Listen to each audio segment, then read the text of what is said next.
আল্লাহ তাআলা বলেন, যাদেরকে আমি জমিনের ক্ষমতায় বসাই, রাষ্ট্রীয় ক্ষমতায় বসাই, তাদের মৌলিক কাজ চারটি। এক নাম্বার আকামুস সালাত, তারা রাষ্ট্রীয়ভাবে নামাজ কায়েম করবে। দুই নাম্বার আতাউজ যাকাত, রাষ্ট্রীয়ভাবে তারা যাকাতের বিধান চালু করবে। কিসের বিধান চালু করবে? যাকাতের বিধান। বলেন সুদ ভিত্তিক, বলেন রাষ্ট্র ব্যবস্থার শেষ পরিণতি ভিক্ষা করা।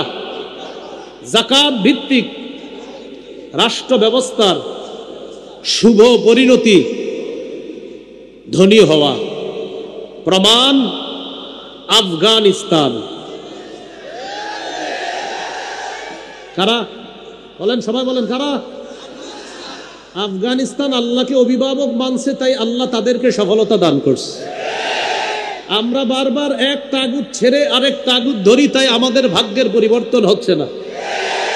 এই জন্য অভিভাবক নির্ধারণ করতে হবে, আমাদের অভিভাবক আল্লাহ।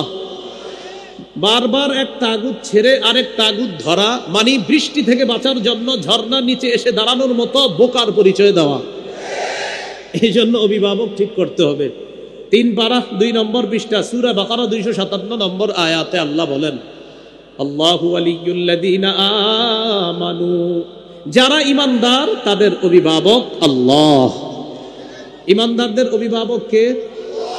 6 পারা 16 নম্বর পৃষ্ঠা সূরা মাঈদা 51 নম্বর আয়াতে আল্লাহ বলেন, ইয়া আইয়ুহাল্লাযীনা আমানু লা তাত্তাখিযুল ইয়াহুদা ওয়ান নাসারা আউলিয়া। হে ঈমানদারগণ, ইহুদি খ্রিস্টানদেরকে অভিভাবক বানায় না। যারা 47 জন প্রেসিডেন্ট পরিবর্তন করে, একজনকেও নারী বানায় না। আমাদের উপর নারী চাপায়া দিয়া গোলামি আমাদের গলার মধ্যে ঝুলায়া দেয়। আল্লাহ নিষেধ করছে। মুসলমান কেন তার পরিচয় বুঝবে না? আল্লাহ বলে দিছে আমি তোমাদের অভিভাবক। আল্লাহ নিষেধ করছে তাকে অভিভাবক বানায় না। ইহুদি খ্রিস্টানদেরকে অভিভাবক বানাইতে আল্লাহ নিষেধ করেছেন। এই বিষয়টা আল্লাহ আমাদেরকে বুঝে শুনে আগামীতে সিদ্ধান্ত নেওয়ার তৌফিক দান করেন। এবার যদি ভুল করি, আগামী 50 বছর আর এই ভুল শুধরানোর সুযোগ পাওয়া যাবে না। এটা মাথায় রাখতে হবে। এই ঠিকটা বাহিরে গিয়েও ঠিক থাকার তৌফিক দান করেন। মানে আপনারাই তো ঠিকটা করেন বাহিরে গিয়ে। আল্লাহ আমাদেরকে এখানের ঠিক বাহিরেও ঠিক থাকার তৌফিক দান করেন। ঈমানদারদের অভিভাবক কে? মনে আসেনি? নামাজ কায়েম দ্বারা কয় উদ্দেশ্য? 5টা। এর মধ্যে 5 নাম্বার রাষ্ট্রীয়ভাবে প্রতিটা মুসলমান যেন নামাজি হয়ে যায়, এই দায়িত্ব রাষ্ট্রপ্রধানের। আল্লাহ সূরা হজের 41 নম্বর আয়াতে বলেন, যাদেরকে আমি রাষ্ট্র ক্ষমতায় বসাই তাদের 1 নাম্বার কাজ আকামুস সালাহ, নামাজ কায়েম করবে। 2 নাম্বার ও আতাউজ যাকাত, যাকাতের বিধান চালু করবে। 3 নাম্বার ও আমারু বিল মারুফ, সৎ কাজের আদেশ করবে। 4 নাম্বার ওয়ানাহাউ আনিল মুনকার, অসৎ কাজের নিষেধ করবে। আল্লাহ এমন একজন শাসক আমাদেরকে আপনি দিয়ে দেন। আরেকটা দোয়া করি, চলেন বলেন, আল্লাহ আমাদের দেশে শরিয়া আইন চাই। শরিয়া আইন চায় না তারা কোনো না কোনো অপরাধে অপরাধী যারা। আবার শরিয়া আইন চায় না তারা কোনো না কোনো অপরাধে অপরাধী যারা। চোর শরিয়া আইন চাইবে না, হাত কাটা যাবে। ধর্ষক শরিয়া আইন চাইবে না, পাথর মেরে হত্যা করা হবে। নায়ক নায়িকা শরিয়া আইন চাইবে না, অন্য নারীর গায়ে অবৈধভাবে স্পর্শ করতে পারবে না। যত সব অপরাধ আছে, এই অপরাধীদের পথে বাধা হলো শরিয়া আইন। এই জন্য শরিয়া আইন চায় না তারা কোনো না কোনো বাটপারিতে বাটপার যারা। আল্লাহর কাছে চাইতে হবে শরিয়া আইন। কি আইন চাইতে হবে? আল্লাহ বুঝার তৌফিক দান করেন। মাল্টিফ্যাবস লিমিটেডের উদ্যোগে 9ম বার্ষিক তাফসীরুল কোরআন মাহফিলের গুরুত্বপূর্ণ আলোচনা করেছেন মাওলানা আব্দুল হাই মোহাম্মদ সাইফুল্লাহ ভাই। আলোচনা করবেন খতিব মসজিদুল জুমা কমপ্লেক্স, পল্লবী, মিরপুর, ঢাকা। গুরুত্বপূর্ণ আলোচনা করেছেন হাফেজ মাওলানা কারি আব্দুর রহিম আল মাদানী, খতিব বোর্ড বাজার কেন্দ্রীয় জামে মসজিদ, গাজীপুর। প্রধান অতিথি মোহাম্মদ শওকত হোসেন সরকার, সভাপতি গাজীপুর মহানগর বিএনপি। সভাপতি ডাক্তার মেজবা ফারুকি, ব্যবস্থাপনা পরিচালক মাল্টিফেবস লিমিটেড, উপস্থিত হজরত উলামায়ে কেরাম, মুসলমান ভাইয়েরা, পর্দার আড়ালে অবস্থানরতা শ্রদ্ধেয় মা বোনেরা, আল্লাহ তাআলার দরবারে শুকরিয়া আদায় করছি। আল্লাহ আমাদেরকে এই মাহফিলে উপস্থিত হওয়ার তৌফিক দান করেছেন, বলি আলহামদুলিল্লাহ। আমার আলোচনার আলোচ্য বিষয় হলো সূরা বাকারা 208 নম্বর আয়াত। এই আয়াতে কারিমা আমি আপনাদের সামনে তেলাওয়াত করেছি। আল্লাহ তাআলা বলেন, ইয়া আইয়ুহাল্লাযীনা আমানু, হে ঈমানদারগণ। ঈমান কাকে বলে? সহিহ বুখারীর বর্ণনা 4777 নম্বর হাদিস। জিবরিল আমিন রাসূলুল্লাহ সাল্লাল্লাহু আলাইহি সাল্লামকে প্রশ্ন করেছেন, মাল ঈমানু ইয়া রাসূলুল্লাহ, ওগো আল্লাহর নবী, আপনার কাছে জানতে চাই ঈমান কি জিনিস। ফাকাল রাসূলুল্লাহ সাল্লাল্লাহু আলাইহি ওয়াসাল্লাম, আন তুমিনা বিল্লাহ ওয়া মালাইকাতিহি ওয়া কুতুবিহি ওয়া রুসুলিহি। ঈমান হলো আল্লাহকে বিশ্বাস করা, ওয়া মালাইকাতিহি, ফেরেশতাদেরকে বিশ্বাস করা, ওয়া কুতুবিহি, আল্লাহর আসমানি কিতাবগুলা বিশ্বাস করা, ওয়া রুসুলিহি, আল্লাহর রসুলদেরকে বিশ্বাস করা, ওয়া লিকাইহি, আল্লাহর সাথে সাক্ষাৎ হবে, এই সাক্ষাৎটা বিশ্বাস করা, ওয়া তুমিনা বিল বাসিল আখির, পুনরুত্থান হবে, আল্লাহ তাআলা আবার আমাদেরকে পুনরুত্থান করবেন, হিসাব নেবেন, এটাকে বিশ্বাস করা, এটার নাম হলো ঈমান। তো আল্লাহ তাআলা বলেন, ইয়া আইয়ুহাল্লাযীনা আমানু, হে ঈমানদারগণ, উদখুলু ফিস সিলমি কাফা, তোমরা পরিপূর্ণ রূপে ইসলামে প্রবেশ করো। ইসলামে পরিপূর্ণ রূপে প্রবেশ করার হুকুম করেছেন আল্লাহ। ইসলামে পরিপূর্ণ রূপে প্রবেশ করেছি কিনা এটা বোঝার জন্য 5টি আলামত আছে। কয়টি? 5টি আলামত। 1 নম্বর আত্মসমর্পণ, 2 নম্বর ইখলাস, 3 নম্বর বিশুদ্ধ আকীদা, 4 নম্বর উত্তম চরিত্র, 5 নম্বর লেনদেনে স্বচ্ছ থাকা। আমি আবার বলছি, সূরা বাকারার 208 নম্বর আয়াতে আল্লাহ তাআলা বলেন, হে ঈমানদারগণ, পরিপূর্ণ রূপে ইসলামে প্রবেশ করো। ইসলামে পরিপূর্ণ রূপে প্রবেশ করেছি কিনা, পরিপূর্ণ রূপে ইসলাম পালন করতে চাই কিনা, এটা বোঝার জন্য কয় আলামত? 5। 1 নম্বর আলামত আত্মসমর্পণ করা। আত্মসমর্পণ কাকে বলে?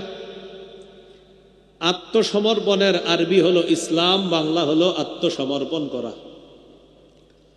সূরা বাকারার 131-132 নম্বর আয়াতে আল্লাহ বলেন, ইয ক্বালা লাহু রাব্বুহু আসলিম ক্বালা আসলামতু লিরাব্বিল আলামিন।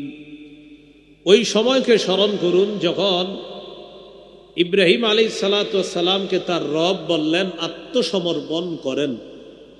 ইব্রাহিম নবী বললেন, আমি বিশ্ব জগতের রব আল্লাহর কাছে আত্মসমর্পণ করলাম। ওয়াওয়াসা বিহা ইব্রাহিম বানিহি ওয়া ইয়াকুব ইয়া বানিয়া ইন্নাল্লাহা আসতাফা লাকুমুদ-দীন ফালা তামুতুন্না ইল্লা ওয়া আনতুম মুসলিমুন। ইব্রাহিম নবী, ইয়াকুব নবী তার সন্তানদেরকে ওসিয়ত করেছেন, হে প্রিয় সন্তান, আল্লাহ তাআলা তোমাদের জন্য দিন নির্বাচন করেছেন, তোমরা মুসলমান না হয়ে মরো না, মুসলমান না হয়ে মরবা না। আল্লাহ যে দিন নির্বাচন করেছেন এটা কোন দিন? সূরা আলী ইমরানের 19 নম্বর আয়াতে আল্লাহ বলেন, ইন্নাদ-দীনা ইনদাল্লাহিল ইসলাম। আল্লাহর কাছে একমাত্র দিন হলো ইসলাম। ইসলাম ছাড়া কেউ যদি অন্য কোনো কিছুকে দিন হিসাবে গ্রহণ করে এটা গ্রহণযোগ্য হবে না। সূরা আলী ইমরানের 85 নম্বর আয়াতে আল্লাহ বলেন, وَمَن يَبْتَغِ غَيْرَ الْإِسْلَامِ دِينًا فَلَن يُقْبَلَ مِنْهُ। যে ব্যক্তি ইসলাম ছাড়া অন্য কোনো কিছুকে দিন হিসাবে গ্রহণ করে কামনা করবে, ফালাই ইউকবালা, এটা কিছুতেই গ্রহণ করা হবে না, গ্রহণযোগ্য হবে না। ওয়া হুয়া ফিল আখিরাতি মিনাল খাসিরিন, সে ব্যক্তি আখিরাতে ক্ষতিগ্রস্তদের অন্তর্ভুক্ত হবে। বলি নাউজুবিল্লাহ। প্রিয় ভাইয়ারা, ইসলামে পরিপূর্ণ আছি কিনা, চাই কিনা পালন করতে কয় আলামত? 5। 1 নম্বর আত্মসমর্পণ করা। আত্মসমর্পণ করার আরবি হলো ইসলাম। ইসলাম মানে আত্মসমর্পণ করা, আল্লাহর সমস্ত হুকুম আদেশ নিষেধ এগুলাকে মেনে নেওয়া। এবার ইসলামের সংক্ষিপ্ত একটা পরিচয় হাদিস থেকে জেনে নেই। সহিহ বুখারীর 4777 নম্বর হাদিস আর সহিহ মুসলিমের 8 নম্বর হাদিস, এই 2 হাদিস মিলিয়ে একটি হাদিস বলি শোনেন। জিবরিল আমিন রাসূল সাল্লাল্লাহু আলাইহি সাল্লামকে প্রশ্ন করলেন, মাল ইসলামু ইয়া রাসূলুল্লাহ, ওগো আল্লাহর রাসূল ইসলাম কি জিনিস? فقال رسول الله صلى الله عليه وسلم أن تشهد أن لا إله إلا الله وأن محمدا رسول الله। ইসলাম হলো তুমি এই সাক্ষ্য দেওয়া আল্লাহ ছাড়া কোনো ইলাহ নাই, মুহাম্মদ সাল্লাল্লাহু আলাইহি সাল্লাম আল্লাহ রাসূল। এটা মুসলিমে আছে আর বুখারীতে আছে। আনতা আবুদাল্লাহ ওয়া লা তুশরিকা বিহি শাইআ, ইসলাম হলো তুমি আল্লাহর ইবাদত করবা, আল্লাহর সাথে শিরিক করবা না। এটা বুখারীর বর্ণনা। আর সহিহ মুসলিমের বর্ণনা, তুমি এই সাক্ষ্য দিবা যে আল্লাহ ছাড়া কোনো ইলাহ নাই, মুহাম্মদ সাল্লাল্লাহু আলাইহি সাল্লাম আল্লাহর রাসূল। এ হলো 1 নাম্বার। 2 ওয়া তুকিমাস সালাহ, নামাজ কায়েম করবা।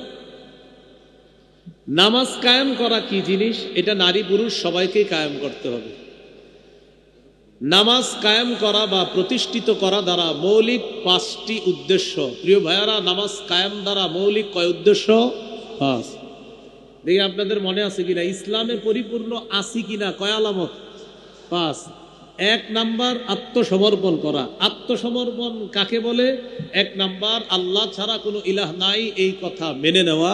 2 নাম্বার তুমি নামাজ প্রতিষ্ঠিত করবা। এই নামাজ কায়েম করা দ্বারা মৌলিক কয় উদ্দেশ্য? 5। মাশাআল্লাহ, এই তো বুঝে আসতেছে। নামাজ কায়েম দ্বারা 5 উদ্দেশ্য কি? 1 নাম্বার আল মুহাফাজাতু আলা শুরুতিস সালাহ, নামাজের পূর্বে কিছু শর্ত আছে, এই শর্তগুলা যথাযথভাবে আদায় করা, এটাও নামাজ কায়েম করা। নামাজ আদায়ের পূর্বে কি কি শর্ত আছে? যেমন শরীর পাক করা। সূরা মাইদার 6 নম্বর আয়াতে আল্লাহ বলেন, ইয়া আইয়ুহাল্লাযীনা আমানু ইযা কুমতুম ইলাস সালাহ ফাগসিলু ওয়ুজুহাকুম ওয়া আইদিয়াকুম ইলাল মারাফিক ওয়ামসাহু বিরুউসিকুম ওয়া আরজুলাকুম ইলাল কা'বাইন। হে ঈমানদারগণ, যখন তোমরা নামাজের ইচ্ছা করো, চেহারা ধৌত করবা, 2 হাত ধৌত করবা, মাথা মাসেহ করবা, আর 2 পা ধৌত করবা। নামাজের 4 ফরজ, ওযুর 4 ফরজ আল্লাহ তাআলা সূরা মাইদার 6 নম্বর আয়াতে বলে দিলেন যে ওযুর 4 ফরজ। চেহারাও ধৌত করবা, হাত ধৌত করবা, মাথা মাসেহ করবা, পা ধৌত করবা। তো আল্লাহ বলেন নামাজের ইচ্ছা যখন করবা পবিত্রতা অর্জন করবা।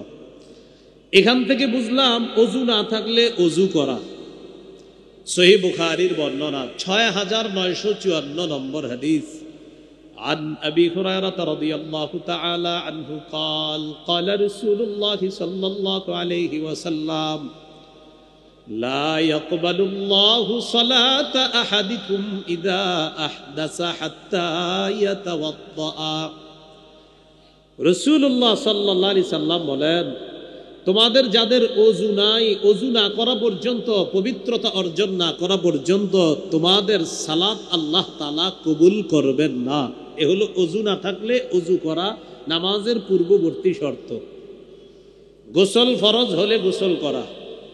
সূরা মাঈদার 6 নম্বর আয়াতের পর আল্লাহ বলেন, ওয়া ইন কুনতুম জুনুবান ফাত্তাহহারু, যদি তোমরা জুনুবি হও, তোমাদের উপর যদি গোসল ফরজ হয়, তাহলে তোমরা গোসল করে নাও। এ হলো নামাজের পূর্ববর্তী শর্ত। ওযু না থাকলে ওযু করা, গোসল ফরজ হলে গোসল করা। এই হলো শরীর পাক করা। 2 নাম্বার কাপড় পাক। সূরা মুদ্দাসসিরের 4 নম্বর আয়াতে আল্লাহ বলেন, ওয়া সিয়াবাকা ফাতাহহির, আপনি আপনার কাপড়গুলা পবিত্র করেন। সহিহ বুখারীর বর্ণনা 227 নম্বর হাদিস। আসমা রাদিয়াল্লাহু তাআলা আনহার বর্ণনা, এক নারী রাসূলুল্লাহ সাল্লাল্লাহু আলাইহি সাল্লামের কাছে এসে মাসালা জিজ্ঞাসা করছে। আমরা কেউ হাসব না। এক নারী নবীজির কাছে এসে ওই মাসালা জিজ্ঞাসা করেছেন। মা বোনরা আল্লাহ প্রদত্ত মাসিক একটা অসুস্থতার সম্মুখীন হয়। এই অসুস্থতার সম্মুখীন হওয়ার পর কাপড়ের নাপাকি লাগলে সেটা কিভাবে পাক করবে, এই মাসালা রাসূল সাল্লাল্লাহু আলাইহি সাল্লামকে জিজ্ঞাসা করলেন। জাআত ইমরাআতুন নবী সাল্লাল্লাহু আলাইহি ওয়াসাল্লাম, এক নারী রাসূলুল্লাহ সাল্লাল্লাহু আলাইহি সাল্লামের কাছে আসলেন। আসার পর বললেন, আরাআইতা ইহদানা তাহিদু ফিস সাওবি ফাকাইফা তাসনাউ ইয়া রাসূলুল্লাহ। ইয়া রাসূলুল্লাহ, নারীরা যে অসুস্থতার সম্মুখীন হয়, তাদের কাপড়ের মধ্যে নাপাকি লাগলে পবিত্র করার উপায় কি আপনার কাছে জানতে চাই। নবীজি বললেন, তাহাত্তুহু, 1 নাম্বার উপায় হলো নাপাকিটা ঘষে উঠাবে, ঘষবে, নাপাকিটা ঘষবে, 1 নাম্বার উপায়। 2 নাম্বার সুম্মা তুকরিসুহু বিল মা, এরপর পানি দ্বারা রিগড়িয়ে নিবে। 3 নাম্বার ওয়া তানদাহুহু, এরপর ভালোভাবে চিপবে কাপড়টা। এরপর পবিত্রতা অর্জন করবে, শুকাইয়া দিবে, পবিত্র হবে। সুম্মা তুসাল্লি ফিহি, এরপর এই পবিত্র কাপড়ে নামাজ আদায় করবে। এখান থেকে আমরা মাসালা বের করলাম, যেটা নামাজের পূর্ববর্তী শর্ত কাপড় পাক থাকতে হবে, যেটা এই হাদিস দ্বারা বোঝা যায়। নবীজি বলেন নাপাকিটা ঘষে উঠাবে, এরপর পানি দিয়ে রিগড়িয়ে নিবে, এরপর ভালো করে চিপতে হবে এটাকে, এরপর শুকিয়ে পবিত্র করবে। তুসল্লি ফিহি, এই কাপড়ে নামাজ আদায় করবে। তাহলে শরীর পাক, কাপড় পাক, নামাজের জায়গা পাক। সহিহ বুখারীর 438 নম্বর হাদিস। قال رسول الله صلى الله عليه وسلم أعطيت خمسا لم يعطهن أحد من الأنبياء قبلي। নবীজি বলেন, আমাকে 5টি এমন জিনিস দেওয়া হয়েছে যা আমার পূর্বে কোনো নবীকে দেওয়া হয় নাই। সুবহানাল্লাহ। কয়টি জিনিস? 5। 1 নাম্বার নুসিরতু বিররুবি মাসিরাতা শাহরিন, আমি কোন এলাকার বিরুদ্ধে জিহাদের জন্য বের হলে 1 মাসের দূরত্বে কাফেরদের মনে আমার ব্যাপারে আল্লাহ তাআলা ভীতি সৃষ্টি করে দিতেন। এই ভীতি সৃষ্টি করে আমাকে সাহায্য করা হয়েছে। 2 নাম্বার ওয়াজুইলাত লিয়াল আরদু মাসজিদান ওয়া তাহুরা, নবীজি বলেন এই পুরা পৃথিবীটা আমার জন্য সেজদার স্থান এবং পবিত্র বানিয়ে দেওয়া হয়েছে। অন্যান্য জাতি ইবাদত করতে হলে নির্দিষ্ট ইবাদতখানায় যেতে হতো। নবীজি বলেন আমার উম্মতের নামাজের সময় হওয়া মাত্র সে যেখানে আছে সেখানে নামাজ আদায় করে নিবে, ওই মাটিটাই তার জন্য সেজদার জায়গা। নামাজ পড়বে, আল্লাহ তাআলা তার নামাজ কবুল করে নেবেন। এখান থেকে বুঝলাম পুরা জমিনটা আমাদের জন্য পবিত্র। এটা আমরা অপবিত্র করি, এটা অপবিত্র করব না, এটা পবিত্র রাখার চেষ্টা করা। এ হলো 2 নাম্বার। 3 নাম্বার ওয়া উহিল্লাত লিয়াল গনাইম, গনিমতের মাল আমার জন্য বৈধ করা হয়েছে। অতীতের জাতি জিহাদ করার পর যুদ্ধলব্ধ সম্পদ তাদের জন্য বৈধ ছিল না। আমার উম্মত জিহাদ করবে, আমার উম্মত জিহাদে যে যুদ্ধলব্ধ গনিমতের সম্পদ পাবে, এটা তাদের জন্য আল্লাহর পক্ষ থেকে বৈধ করে দেওয়া হয়েছে। 4 নাম্বার, وَكَانَ النَّبِيُّ يُبْعَثُ إِلَى قَوْمِهِ خَاصَّةً وَبُعِثْتُ إِلَى النَّاسِ كَافَّةً।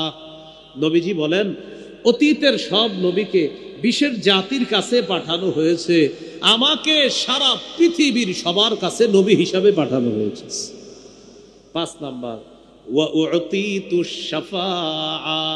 এই অনুবাদটা আমার সাথে সবাই মিলে একটু করে চলেন, বলেন, আমাকে সার্বজনীন সুপারিশ করার অনুমতি প্রদান করা হয়েছে, যা আমি কিয়ামতের ময়দানে সবার জন্য আল্লাহর কাছে সুপারিশ করে বিচার ব্যবস্থা কায়েম করার চেষ্টা করব।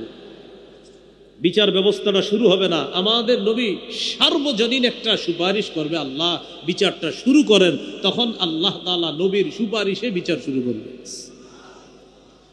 এই 5টার মধ্যে একটা হলো পুরা পৃথিবী পবিত্র, পুরা জমিনটা পবিত্র, তাহলে শরীর পাক, কাপড় পাক, নামাজের জায়গা পাক, সতর ঢাকা, সতর ঢেকে সালাত আদায় করা। সূরা আরাফের 31 নম্বর আয়াতে আল্লাহ বলেন, ইয়া বানি আদামা খুযু যিনাতাকুম ইনদা কুল্লি মসজিদ। হে আদম সন্তান, প্রত্যেক নামাজের সময় বেশভূষা ধারণ করো, সুন্দর পোশাকে তোমরা সালাত আদায় করো। এই জন্য শরীর পাক, কাপড় পাক, নামাজের জায়গা পাক, সতর ঢাকা, এটাও নামাজের একটা শর্ত। 5 নাম্বার একটা শর্ত হলো কিবলামুখী হওয়া। সূরা বাকারা 149 নম্বর আয়াতে আল্লাহ বলেন, وَمِنْ حَيْثُ خَرَجْتَ فَوَلِّ وَجْهَكَ شَطْرَ الْمَسْجِدِ الْحَرَامِ وَحَيْثُ مَا كُنْتُمْ فَوَلُّوا وُجُوهَكُمْ شَطْرَهُ। নবীজি 17-18 মাস বাইতুল মুকাদ্দাসের দিকে ফিরে নামাজ পড়ে, কিন্তু নবীর মন চায়, আহারে কিবলাটা যদি কাবার দিকে হতো, এটা নবীর মন চায়, আর খালি আকাশের দিকে তাকায়। আল্লাহ তাআলা বলেন, قد نرى تقلب وجهك في السماء فلنولينك قبلة ترضاها। নবী, আপনি যে বারবার আকাশের দিকে কেন তাকান আমি জানি, আপনি আমার দিকে তাকায়া থাকেন যেন আমি কিবলাটা পরিবর্তন করে কাবার দিকে করি। আমি তো জানি আপনি বারবার উপরের দিকে চেহারা কেন উঠাইতেছেন। ঠিক আছে, ফালানুওয়াল্লিয়ান্নাকা কিবলাতান তারদাহা, আপনার পছন্দ অনুযায়ী ওই কাবাকে আমি আল্লাহ আবার কিবলা বানায় দিব। 2 রাকাত নামাজ নবীজি পড়ে ফেলছে, 4 রাকাত ওয়ালা নামাজের 2 রাকাত পড়ে ফেলছে। জিবরিল আমিন আয়েশা বলতেছি, ইয়া রাসূলুল্লাহ, বাস কিবলা পরিবর্তন হয়ে গেছে, বাকি 2 রাকাত কাবার দিকে ফিরে পড়েন। এই জন্য ওই মসজিদটাকে বলা হয় মসজিদু জিল কিবলাতাইন, 2 কিবলার মসজিদ, অর্থাৎ এক নামাজ 2 কিবলার দিকে ফিরে পড়েছেন। প্রথম 2 রাকাত বাইতুল মুকাদ্দাসের দিকে ফিরে, এর পরের 2 রাকাত কাবার দিকে ফিরে আদায় করেছেন। তাহলে কিবলামুখী হয়ে নামাজ আদায় করা মনে থাকবে না ইনশাআল্লাহ। এরপর ওয়াক্ত মতো নামাজ পড়া, সময় মতো নামাজ পড়া। সূরা নিসার 103 নম্বর আয়াতে আল্লাহ বলেন, ইন্নাস সালাতা কানাত আলাল মুমিনিনা কিতাবাম মাওকুতা। নিশ্চয়ই মুমিনদের উপর সময় মতো নামাজ পড়া ফরজ। নিশ্চয়ই মুমিনদের উপর সময় মতো নামাজ পড়া ফরজ। সহিহ বুখারীর বর্ণনা 527 নম্বর হাদিস। এই হাদিসের বর্ণনাকারী আব্দুল্লাহ ইবনে মাসউদ রাদিয়াল্লাহু তাআলা তিনি বলেন, সাআলতু রাসূলুল্লাহ সাল্লাল্লাহু আলাইহি ওয়াসাল্লাম আইয়ুল আমালি আহাব্বু ইলাল্লাহ। আমি নবীকে প্রশ্ন করলাম, ইয়া রাসূলুল্লাহ, আল্লাহর কাছে সবচেয়ে পছন্দনীয় আমল কোনটি? নবীজি জবাব দিলেন, আস-সালাতু আলা ওয়াক্তিহা, সময় মতো নামাজ পড়া। সুবহানাল্লাহ। সময় মতো কি পড়া? নামাজ পড়া আল্লাহর কাছে সবচেয়ে পছন্দনীয় আমল। বাংলাদেশ এয়ারপোর্টে আপনি নামাজ পড়ছেন, কথার কথা মাগরিবের নামাজ পড়ছেন, পড়ার পর প্লেনে উঠছেন, ওঠার পরে পশ্চিম দিকে গিয়ে দেখেন সূর্য এখনো ডুবে নাই। বাংলাদেশ এয়ারপোর্টে মাগরিব পড়ছেন, পড়ার পর পশ্চিম দিকে উঠছেন, ওঠার পর দেখেন সূর্য ডুবে নাই, তখন কি করবেন? আর মাগরিব পড়া লাগবে না। আবার বলছি, বাংলাদেশ এয়ারপোর্টে মাগরিব পড়ছেন, তো মাগরিব পড়ার পর উঠছেন, প্লেন চলতেছে পশ্চিম দিকে, যত পশ্চিমে যাবেন দেখবেন সূর্য এখনো ডুবে নাই। তো আপনি বাংলাদেশের সূর্য ডুবছে, মাগরিব পড়ছেন, পড়ার পর প্লেনে চড়ছেন, সময় মতো নামাজ পড়া ফরজ। তা আপনি সময় মতো নামাজটা পড়ছেন, পড়ার পর প্লেনে উঠছেন, উঠার পর আপনি পশ্চিম দিকে রওনা করছেন, একটু সামনের দিকে গিয়ে দেখেন সূর্য এখনো ডুবে নাই, একটু পরে প্লেনে মাগরিবের সময় হয়েছে, আপনার আর নামাজ পড়া লাগবে না। আপনি তো বলেই ফেলছেন মাগরিবের নামাজ, নামাজ একক তো একবারই ফরজ। ভাই এই মাসালাটা সবার বুঝে আসছেনি? আলেম ছাড়া অন্যরা বলেন বুঝে আসছে? আচ্ছা, বল আলহামদুলিল্লাহ বলবেন, বুঝে আসছে? আলহামদুলিল্লাহ। এই হলো ওয়াক্ত মতো নামাজ পড়া, এরপর নামাজের নিয়ত করা, এটাও পূর্ব শর্ত। সহিহ বুখারীর 1 নম্বর হাদিস, ওমর ইবনুল খাত্তাব রাদিয়াল্লাহু তাআলা আনহুর বর্ণনা, তিনি বলেন রাসূলুল্লাহ সাল্লাল্লাহু আলাইহি সাল্লাম বলেছেন, ইন্নামাল আ'মালু বিন্নিয়াত, আমলের প্রতিদান নিয়তের সাথে, আমলের প্রতিদান নিয়তের সাথে। নিয়ত বিশুদ্ধ হবে, আমলের প্রতিদান পাওয়া যাবে। প্রিয় মুসলমান ভাইয়ারা, শ্রোতা ভাইয়ারা, ইসলামে পরিপূর্ণ প্রবেশ করার হুকুম করেছেন 208 নম্বর আয়াতে সূরা বাকারার। করেছি কিনা কয় আলামত বলেন সবাই? আচ্ছা, 1 নম্বর আত্মসমর্পণ করা। আত্মসমর্পণের আরবি হলো ইসলাম। জিবরিল আমিন প্রশ্ন করছে, হুজুর ইসলাম কি? নবী বললেন আল্লাহ ছাড়া কোনো ইলাহ নাই, এই সাক্ষী দেওয়া। এরপর বললেন নামাজ কায়েম করা। আচ্ছা, নামাজ কায়েম করা দ্বারা জানি মৌলিক কয় উদ্দেশ্য? 5টা। এই 5 উদ্দেশ্যের 1 নম্বর হলো নামাজের পূর্বের শর্তগুলা গুরুত্ব দেওয়া। এই শর্তের আলোচনা আমরা করলাম, এটাও নামাজ কায়েম করা। নামাজ কায়েম করা দ্বারা দ্বিতীয় উদ্দেশ্য আল মুহাফাজাতু আলা রুকুই ওয়াস সুজুদ, রুকু সেজদা ধীরস্থির ভাবে করা, সুন্দরভাবে করা, এটা হলো নামাজ কায়েম দ্বারা দ্বিতীয় উদ্দেশ্য। সহিহ বুখারীর 757 নম্বর হাদিস, 757 নম্বর হাদিস। রাসূলুল্লাহ সাল্লাল্লাহু আলাইহি সাল্লাম মসজিদে আসলেন, আসার পর এক ব্যক্তি মসজিদে এসে নামাজ আদায় করছে। নামাজ আদায় করার পর নবীজিরা এসে সালাম দিছে, ফরদ্দা আলাইহি, নবীজি সালামের জবাব নিয়েছেন। সালামের জবাব নেওয়ার পর নবীজি বললেন, ইরজি ফাসাল্লি ফাইন্নাকা লাম তুসাল্লি, তুমি যাও আবার পুনরায় নামাজ পড়ো, তুমি নামাজ পড়ো নাই। ফারাজা ইউসাল্লি কামা কানা সাল্লা, ওই ব্যক্তি আবার ফিরে গেলেন, আবার নামাজ আদায় করলেন যেইভাবে একটু আগে নামাজ পড়ছে। তো দ্বিতীয়বার নামাজ পড়া আবার নবীজির কাছে এসে সালাম দিলেন। নবীজি তার সালামের জবাব নিলেন, সালামের জবাব নিয়ে বললেন, ইরজি ফাসাল্লি ফাইন্নাকা লাম তুসাল্লি, যাও আবার তুমি পুনরায় নামাজ আদায় করো, তুমি নামাজ পড়ো নাই। এবার ওই ব্যক্তি বললেন, ওয়াল্লাযী বা'আসাকা বিল হাক্কি মা উহসিনু গায়রাহু ফাআল্লিমনি ইয়া রাসূলুল্লাহ, আল্লাহর কসম, যে আল্লাহ আপনাকে সত্য সহ প্রেরণ করেছেন, ওই আল্লাহর কসম, আমি এর চেয়ে সুন্দর নামাজ পড়তে জানি না। ইয়া রাসূলুল্লাহ, এর চেয়ে সুন্দর নামাজ যদি আমি এর চেয়ে ভালো জানি না, হুজুর এর চেয়ে ভালো থাকলে আমাকে আপনি শিখিয়ে দেন। এতটুকু বুঝে আসছে সবার? এক ব্যক্তি বারবার নামাজ পড়তেছে, তো নবীজি বললেন তুমি আবার পড়ো। তিনি বললেন, হুজুর এর চেয়ে ভালো পড়তে পারি না, আপনি আমাকে শিখাইয়া দেন। এবার নবী 1 রাকাত নামাজ শিখাইয়া দিচ্ছে। ইযা কুমতা ইলাস সালাহ ফাকাব্বির, যখন তুমি নামাজের ইচ্ছা করবা আল্লাহু আকবার বলে তুমি হাত বাঁধবা, বাঁধার পর সানা পড়বা, পড়ার পর সূরা ফাতিহা পড়বা, পড়ার পর সুম্মা ক্রা মা তায়াসসারা মাআকা মিনাল কুরআন, কোরআনের যেখান থেকে সহজ সেখান থেকে তুমি তেলাওয়াত করবা, করার পর সুম্মা রুকা, এরপর তুমি রুকু করবা। রুকুতে কিভাবে তুমি থাকবা? হাত্তা তাতমাইন্না রাকিআ, ধীরস্থির ভাবে তুমি রুকু করবা। সুম্মা রফা রাসাকা মিনার রুকু, এরপর রুকু থেকে মাথা উঠাইবা। অনেক মুসল্লি দেখবেন বাঁকা হয়ে থাকে, মাথা উঠায়া বাঁকা হয়ে থাকে, বাঁকা হয় না। নবীজি বললেন তুমি দাঁড়ায়া এমন ভাবে দাঁড়াবা, হাত্তা তা'তাদিলা কাইমা, সোজা হয়ে তুমি দাঁড়াবা।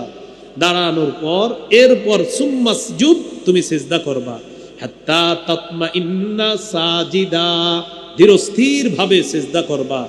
এরপর 2 সিজদার মাঝখানে তুমি ধীরস্থির ভাবে বসবা, এরপর আরেক সিজদা করবা, ধীরস্থির ভাবে করবা। নবীজি বলেন এই হলো তোমার 1 রাকাত নামাজ। এইভাবে সারা জীবন তুমি যত রাকাত নামাজ পড়বা, এই রাকাতটার মতো পড়বা, তাহলে এটা নামাজ হবে, আর এই নামাজের সওয়াব আল্লাহ দান করবে।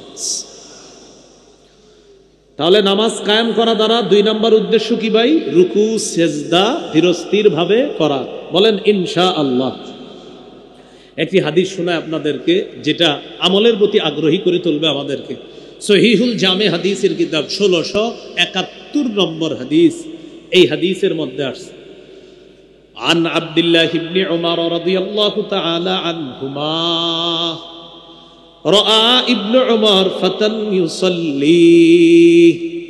আব্দুল্লাহ ইবনে উমর রাদিয়াল্লাহু তাআলা আনহুমা দেখলেন এক যুবক নামাজ পড়তেছে। আবার বলছি, আব্দুল্লাহ ইবনে উমর দেখলেন এক যুবক নামাজ পড়তেছে।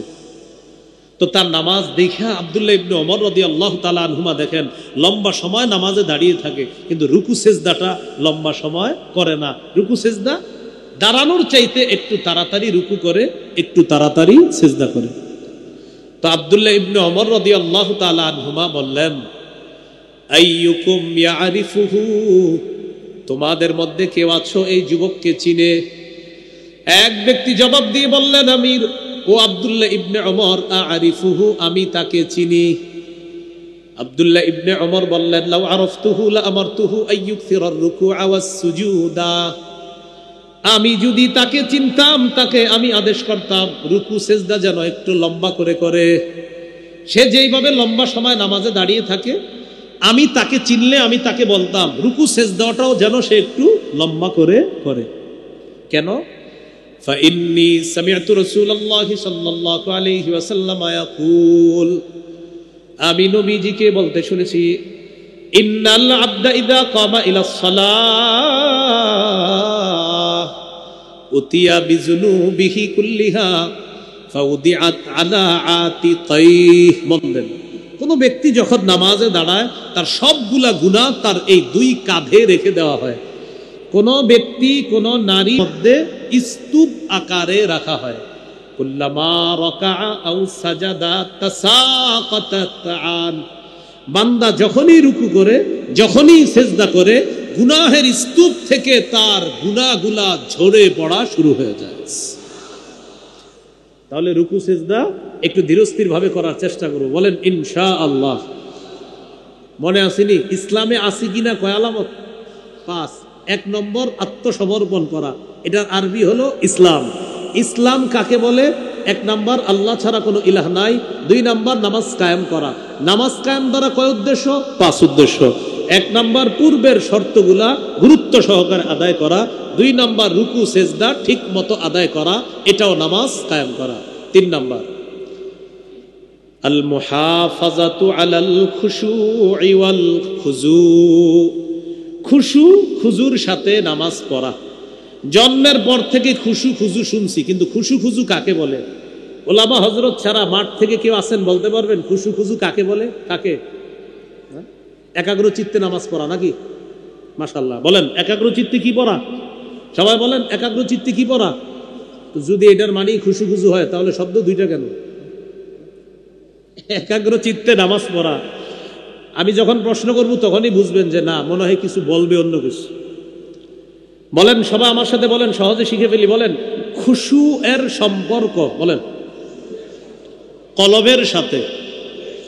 খুজু এর সম্পর্ক অঙ্গ প্রত্যঙ্গের সাথে। তাহলে এক অংশ আমি, বাকি অংশ আপনারা। প্রিয় ভাইয়েরা বলেন তো খুশুর সম্পর্ক কার সাথে?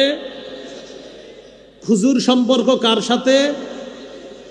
আল্লাহু আকবার। নামাজে দাঁড়াইলাম, আমার পা আল্লাহকে সেজদা করবে, হাত আল্লাহকে সেজদা করবে, কপাল আল্লাহকে সেজদা করবে, নাক আল্লাহকে সেজদা করবে। এটা খুজু। বলেন এটা কি? সবাই বলেন এটা কি? খুজু।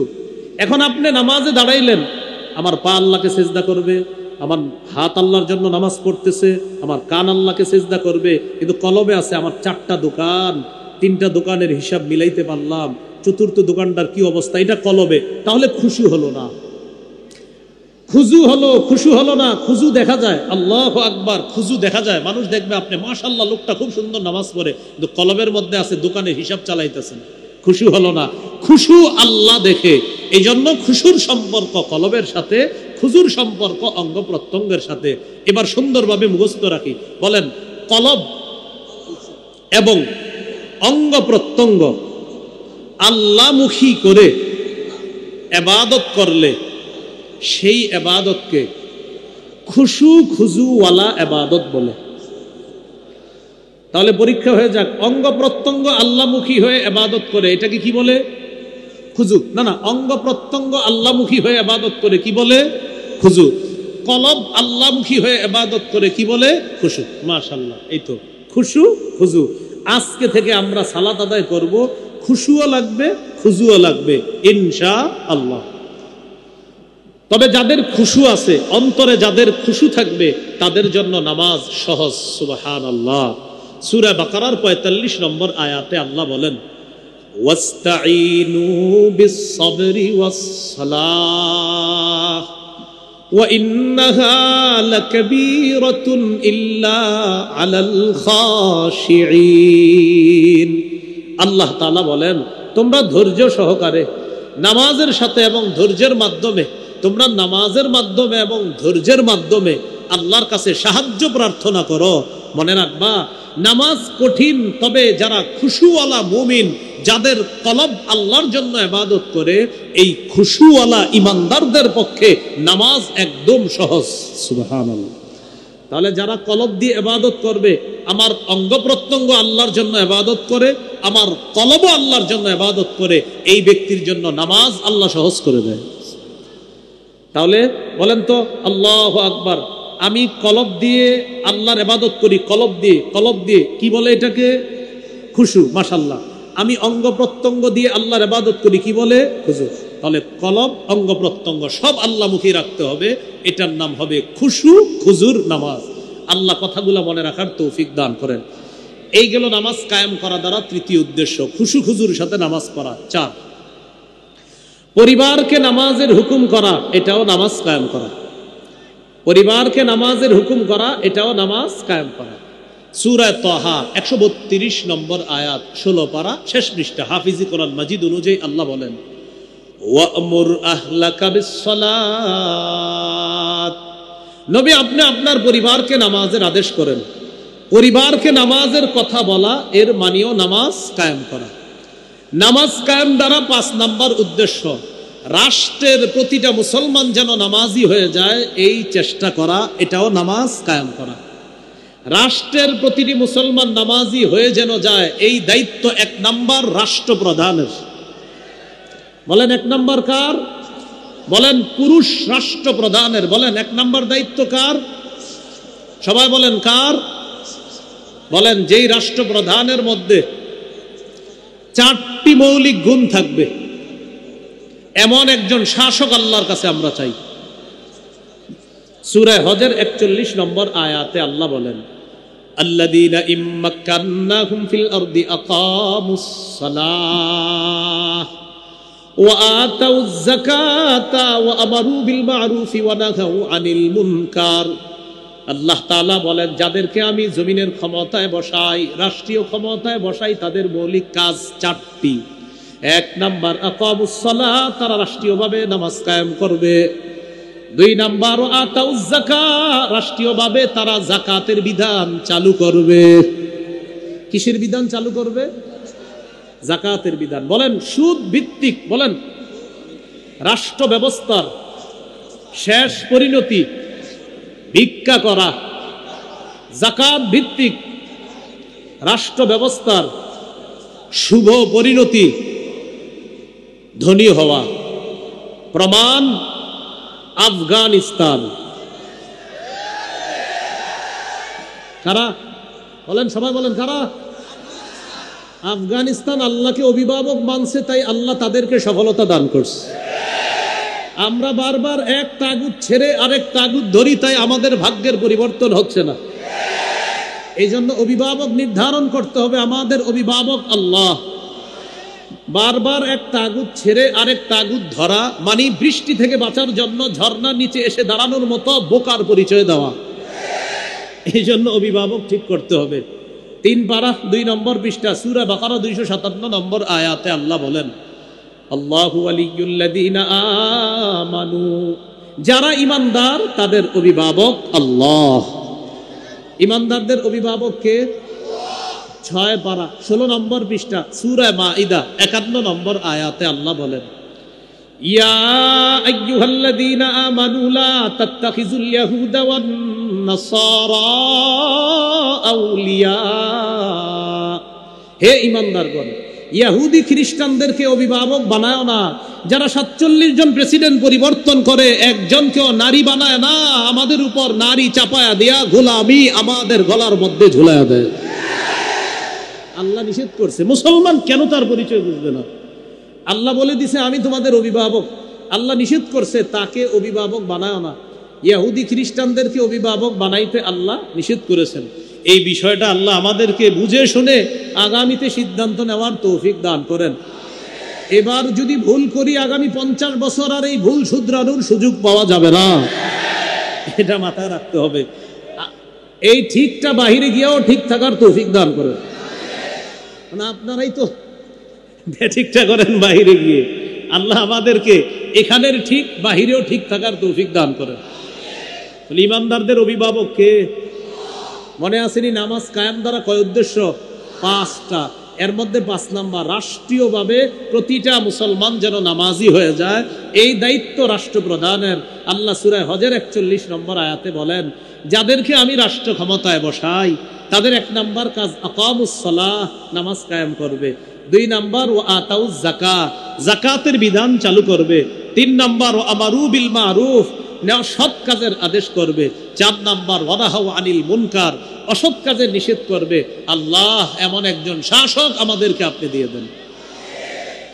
আরেকটা দোয়া করি চলেন, বলেন আল্লাহ আমাদের দেশে শরিয়া আইন চাই। শরিয়া আইন চায় না তারা কোনো না কোনো অপরাধে অপরাধী যারা। আবার শরিয়া আইন চায় না তারা কোনো না কোনো অপরাধে অপরাধী যারা। চোর শরিয়া আইন চাইবে না, হাত কাটা যাবে। ধর্ষক শরিয়া আইন চাইবে না, পাথর মেরে হত্যা করা হবে। নায়ক নায়িকা শরিয়া আইন চাইবে না, অন্য নারীর গায়ে অবৈধভাবে স্পর্শ করতে পারবে না। যত সব অপরাধ আছে এই অপরাধীদের পথে বাধা হলো শরিয়া আইন। এই জন্য শরিয়া আইন চায় না তারা কোনো না কোনো বাটপারিতে বাটপার যারা। আল্লাহর কাছে চাইতে হবে শরিয়া আইন। কি আইন চাইতে হবে? হ্যাঁ, আল্লাহ বুঝার তৌফিক দান করেন। এই হলো নামাজ কায়েম দ্বারা 5টা আপনার মৌলিক উদ্দেশ্য বললাম। 1 নাম্বার পূর্ববর্তী শর্তগুলা গুরুত্ব দেওয়া। 2 নাম্বার নামাজ কায়েম করা মানে রুকু সেজদা ধীরস্থির ভাবে করা। 3 নাম্বার নামাজ কায়েম করা মানে খুশু খুজুর সাথে নামাজ পড়া। 4 নাম্বার নামাজ কায়েম করা মানে পরিবারকে নামাজের কথা বলা। 5 নাম্বার নামাজ কায়েম করা রাষ্ট্রীয়ভাবে সকল মুসলমানকে নামাজি বানানোর চেষ্টা করা। আল্লাহ তৌফিক দান করেন। মনে আসেনি ইসলামে পরিপূর্ণ আসি কিনা কয় আলামত? হ্যাঁ, দ্বিতীয় 1 নাম্বার আলামত গুলো ইসলাম। ইসলাম আত্মসমর্পণ করা, আল্লাহর সমস্ত বিধি নিষেধগুলা মেনে নেওয়া। এতক্ষণ তো বললাম সবার জন্য। মা বোনদেরকে আল্লাহ তাআলা কিছু হুকুম করছে কিনা? হ্যাঁ, করছে কিনা? করছে। মা বোনদের অন্যতম একটা বিধানের নাম হলো শরঈ পর্দা করা। বলেন কি পর্দা করা? বলেন চেহারা সহ শরঈ পর্দা করা। সবাই বলেন।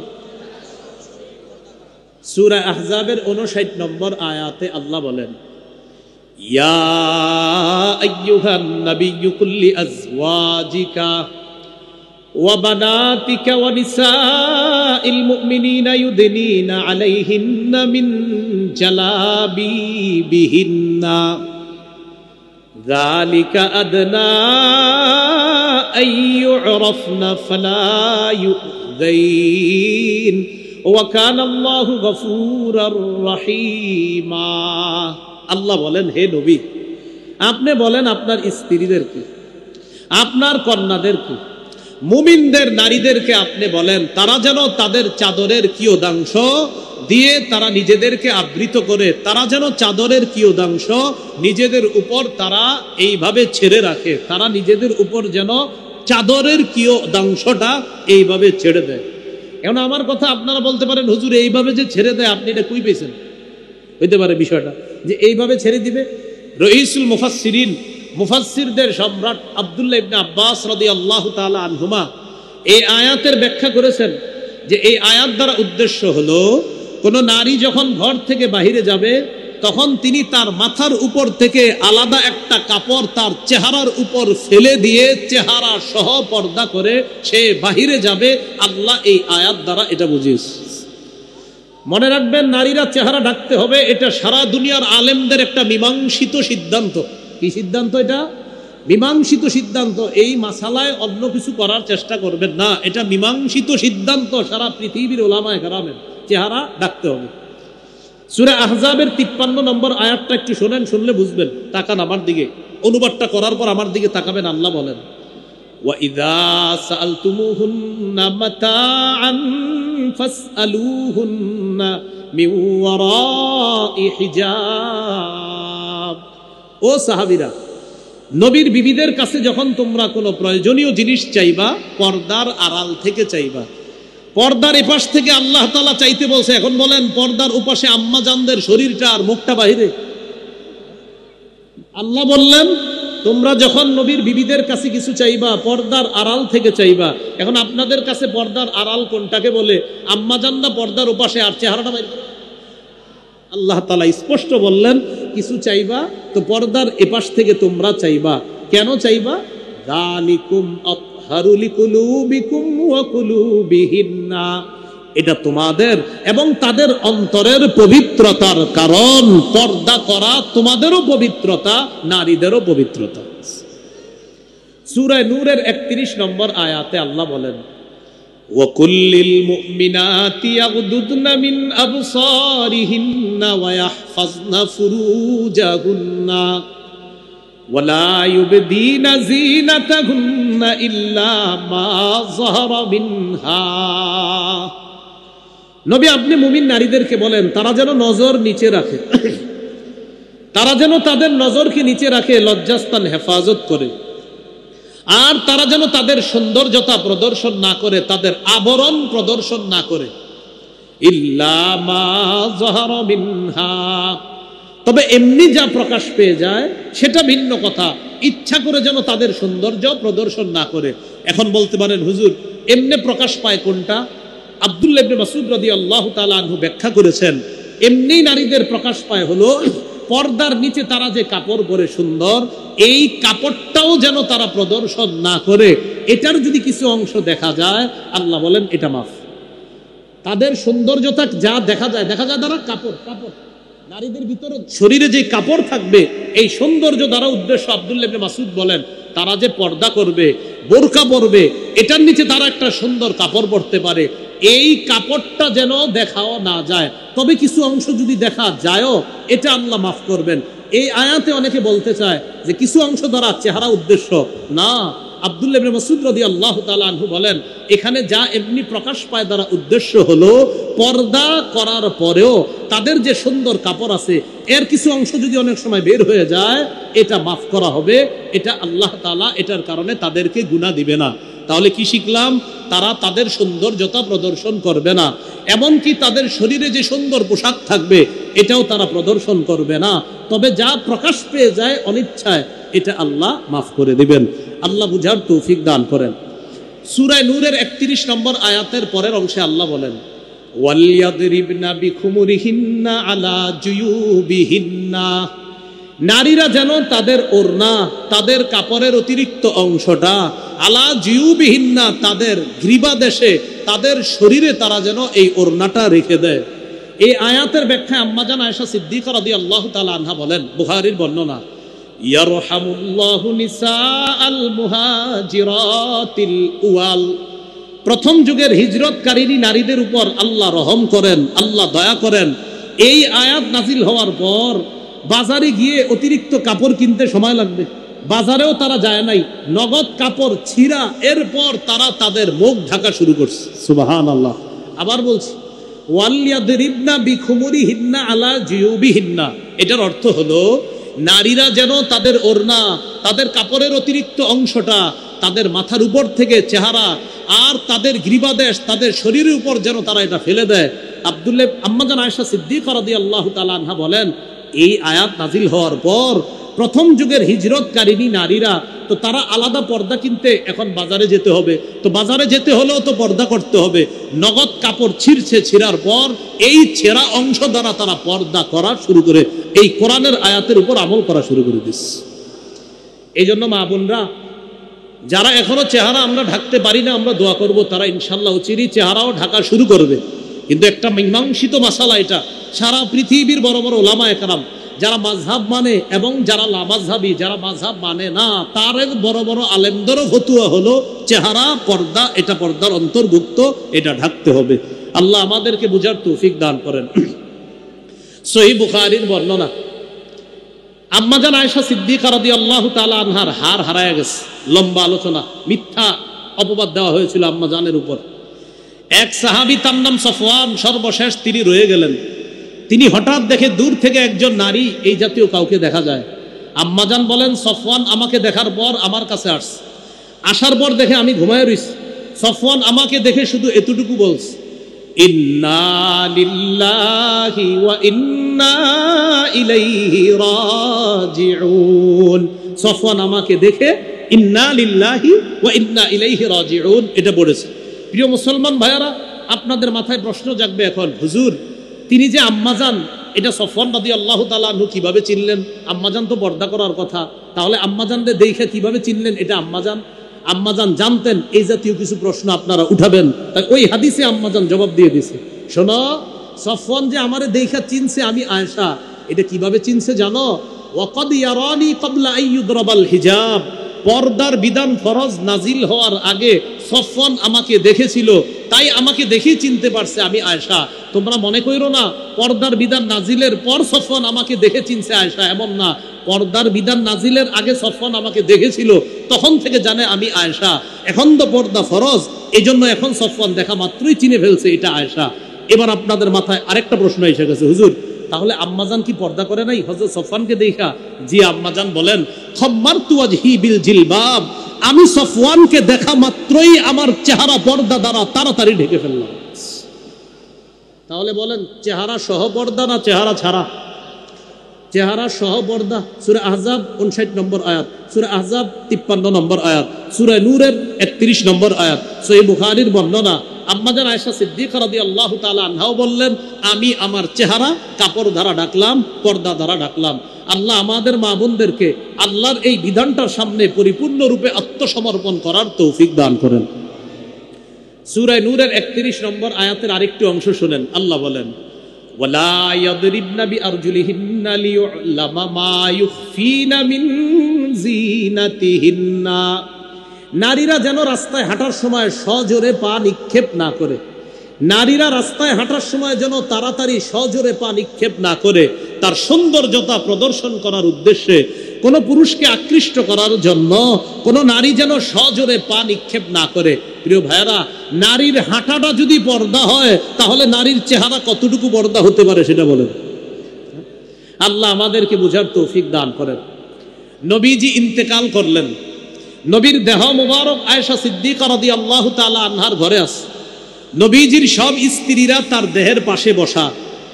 আবু বকর সিদ্দিক রাদিয়াল্লাহু তাআলা আনহু আসলেন।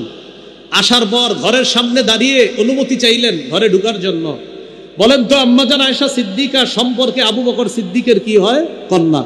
কন্যার কাছে অনুমতি চাইতেছে, আমি ঘরে ঢুকবো কিনা। আয়েশা সিদ্দিকা রাদিয়াল্লাহু তাআলা আনহা এই ঘরে ঢুকবে কিনা কেন অনুমতি চাইলেন আবু বকর সিদ্দিক? নবীর অন্যান্য স্ত্রীরা সেখানে ছিলেন। আবু বকর সিদ্দিক প্রবেশ করার আগে নবীজির অন্যান্য বিবিগণ পর্দার আড়ালে চলে গেলেন, আম্মাজান পর্দার এপাশে থাকলেন। খুব ভালো করে বুঝবেন, একটা ঘর, ঘরের মধ্যে নবীর দেহ মোবারক, ওই ঘরে নবীর সব বিবিরা আছে। আম্মাজান আয়েশা সিদ্দিকার ঘরে নবীর দেহ মোবারক ইন্তেকালের পর আবু বকর সিদ্দিক প্রবেশ করার আগে সব স্ত্রীরা পর্দার ওপাশে চলে গেলেন, আম্মাজান পর্দার এপাশে রয়ে গেলেন। কেন? আকল খাটান। আম্মাজান সম্পর্কে আবু বকর সিদ্দিকের কন্যা, তাই আম্মাজানের পর্দার প্রয়োজন নাই। অন্যান্য স্ত্রী নবীর যারা আছে তাদের পর্দার প্রয়োজন।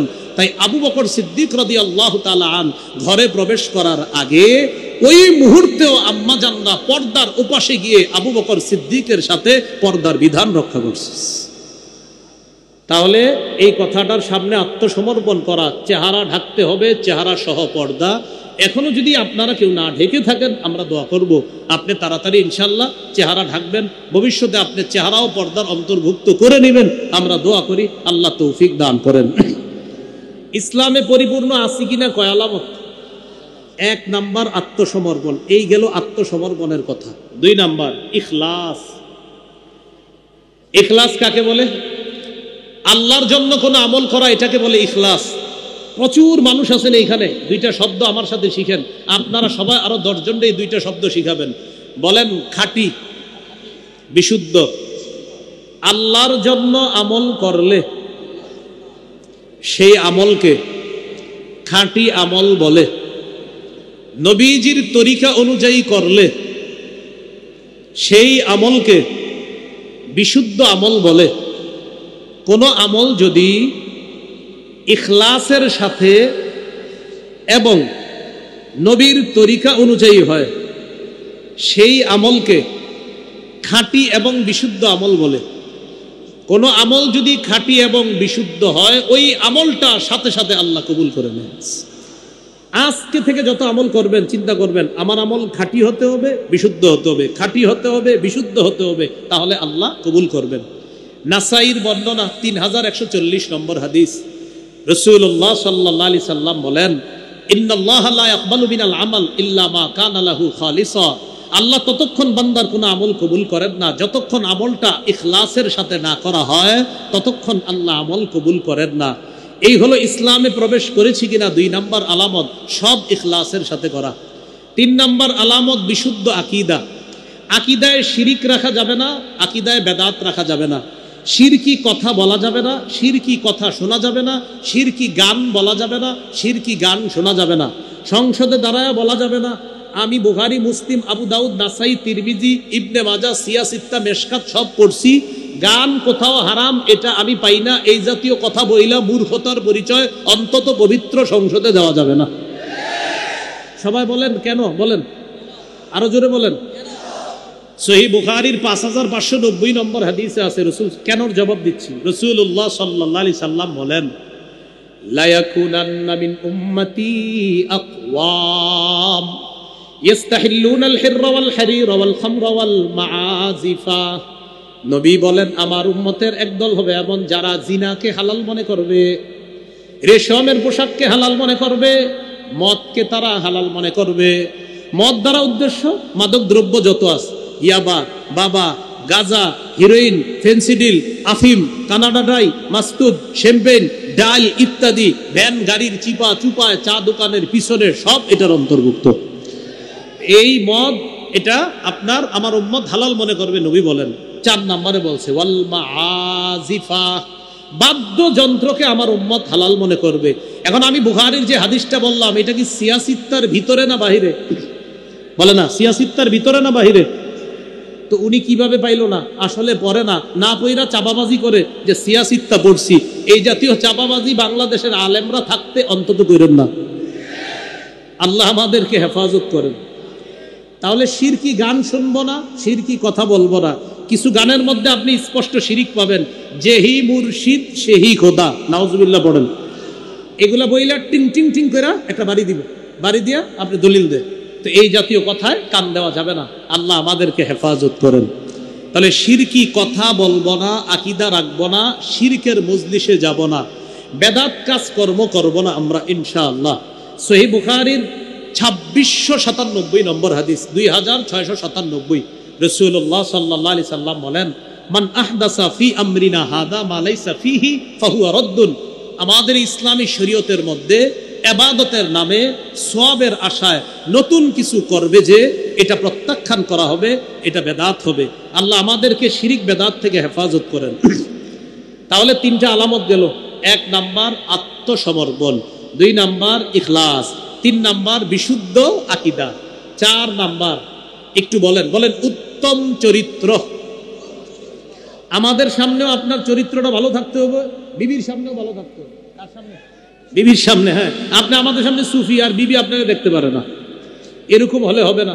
রাসূলুল্লাহ সাল্লাল্লাহু আলাইহি সাল্লাম বলেন খায়রুকুম খায়রুকুম লিআহলিহি ওয়া আনা খায়রুকুম লিআহলি। তোমাদের মধ্যে সর্বোত্তম ওই ব্যক্তি যে তার বিবির কাছে উত্তম। আর শোনো, আমি নবী মুহাম্মদ সাল্লাল্লাহু আলাইহি সাল্লাম আমার বিবির কাছে পৃথিবীর সবচেয়ে শ্রেষ্ঠ চরিত্রের অধিকারী। 5 নাম্বার, লেনদেনে স্বচ্ছ থাকা। বলেন কি থাকা?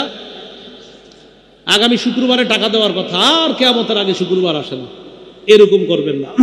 সূরা মাইদার 1 নম্বর আয়াতে আল্লাহ বলেন ইয়া আইয়ুহাল্লাযীনা আমানু আউফু বিল উকুদ। হে ঈমানদারগণ, চুক্তিগুলা পুরা করবা, লেনদেনগুলা পুরা করবা। 3 পারার 7 নম্বর পৃষ্ঠা। এই 7 নম্বর পৃষ্ঠাটা একটা আয়াত, 3 পারার 7 নম্বর পৃষ্ঠা পুরাটা এক আয়াত। সুবহানাল্লাহ। মানে এক আয়াত কয় পৃষ্ঠা? 1 পৃষ্ঠা, মানে 15 লাইন। সূরা বাকারার গালেবান 282 নম্বর আয়াতটা, এক আয়াত 15 লাইন। ওই আয়াতে আল্লাহ বলে দিয়েছে লেনদেন আপনি কিভাবে করবেন। আল্লাহ তাআলা বলে দিয়েছেন লেনদেন কম করো আর বেশি করো, সাক্ষী রাখবা, 2 জন পুরুষ সাক্ষী রাখবা। 2 জন পুরুষ না পাইলে 1 জন পুরুষ 2 জন মহিলা। আল্লাহ তাআলা বলেন মহিলা 2 জন কেন জানো? আনতাদিল্লা ইহদাহুমা ফাতুযাক্কিরু ইহদাহুমাল উখরা। একজন ভুলে গেলে আরেকজন যাতে তাকে স্মরণ করায়া দিতে পারে। তো এই জন্য লেনদেনে আমরা স্বচ্ছ থাকবো, বলেন ইনশাআল্লাহ। এবার আজকের বয়ানে সবচেয়ে গুরুত্বপূর্ণ, এখন আপনারা মনে করে মেধাটা আমার দিকে শুধু রাখেন, আমি মন দিয়ে আবার বলছি। সূরা বাকারা 208 নম্বর আয়াত। আল্লাহ তাআলা হুকুম করেছেন হে ঈমানদারগণ। হে ঈমানদারগণ মানে যার ঈমান আছে। ঈমান কি জিনিস? 6 জিনিসের নাম বলেছিলাম। আল্লাহকে, ফেরেশতাদেরকে, কিতাবকে, রসুলকে, আর আল্লাহর সাথে সাক্ষাৎ, পরবর্তী জগৎ হবে একটা, এটাকে বিশ্বাস করা। এরপরে আমরা আল্লাহর হুকুম মানব। আল্লাহ বলছেন ইসলামে পরিপূর্ণ রূপে প্রবেশ করো। করেছি কিনা? কয় আলামত? 5 আলামত। 1 নাম্বার আলামত আত্মসমর্পণ। আত্মসমর্পণের আরবি হলো ইসলাম। ইসলাম আবার কি জিনিস? সহিহ বুখারী 4777 নম্বর হাদিসে আছে। জিবরিল আমিন নবীকে প্রশ্ন করছে, তো নবী বলে দিয়েছিলেন আল্লাহ ছাড়া কোনো ইলাহ নাই। আরেকটা বলছিলেন নামাজ কায়েম করা।